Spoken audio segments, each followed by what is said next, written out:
প্রাক বর্ষায় রাজ্য জুড়ে দফায় দফায় বৃষ্টি, পাশাপাশি বঙ্গোপসাগরের উপর চোখ রাঙাচ্ছে ঘূর্ণিঝড় শক্তি।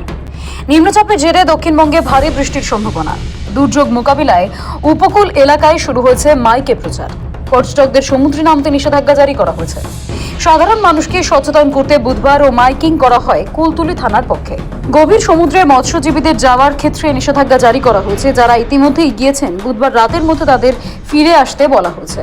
কুলতলি থানার পক্ষ থেকে বিশেষভাবে সতর্ক করা হচ্ছে, আজ এবং আগামী দুদিন প্রাকৃতিক দুর্যোগ হওয়ার কারণে বোট মালিক কোনো রকম পর্যটক নিয়ে মাঝ নদীতে যাবে না, মৎস্যজীবীও যাবে না। কুলতলি থানার পক্ষ থেকে আরও পাশাপাশি যারা পর্যটক আসবে তারা কোনোভাবে নদীতে নামবে না। প্রাকৃতিক দুর্যোগ হওয়ার সম্ভাবনায় কুলতলি থানা থেকে আমরা সতর্ক করছি।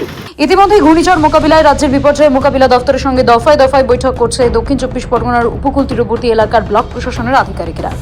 সাগরের বিডিও কানাইয়া কুমার রাও জানান, ব্লক প্রশাসনের পক্ষ থেকে ও জেলা প্রশাসকের তরফ থেকে ঘূর্ণিঝড় মোকাবিলায় একাধিক ব্যবস্থা নেওয়া হয়েছে। উপকূল তীরবর্তী এলাকার মানুষজনদের নিরাপদ আশ্রয় সরিয়ে নিয়ে যাওয়ার জন্য এলাকার বেশ কিছু ফ্ল্যাট সেন্টার ও স্কুলগুলিকে চিহ্নিত করা হয়েছে। সেখানে পানীয় জল এবং শুকনো খাবার মজুত রাখা হয়েছে। ইম্প্যাক্ট আমরা এখন পর্যন্ত দেখতে পাইনি, তবে আমরা রেডি আছি যে কোনো সিচুয়েশনের জন্য। আমাদের কোস্টাল এলাকা গুলোতে ইম্প্যাক্টমেন্ট থেকে নিয়ে আমাদের রিলিফ শেল্টার, তারপরে রিলিফ মেটেরিয়ালসগুলো আমাদের স্টকে আছে। কোনো রকম পরিস্থিতিতে আমরা প্রস্তুত আছি। আবহাওয়া দপ্তর জানিয়েছে, ক্রমশ শক্তি বাড়িয়ে ঘূর্ণিঝড়ে পরিণত হয়েছে শক্তি। উপকূলের দিকে ধেয়ে আসতে শুরু করেছে ঘূর্ণিঝড় শক্তি। আলিপুর আবহাওয়া অফিস সূত্রে খবর, সরাসরি রাজ্যে শক্তির ল্যান্ডফল করার কোনো সম্ভাবনা এখনো পর্যন্ত নেই।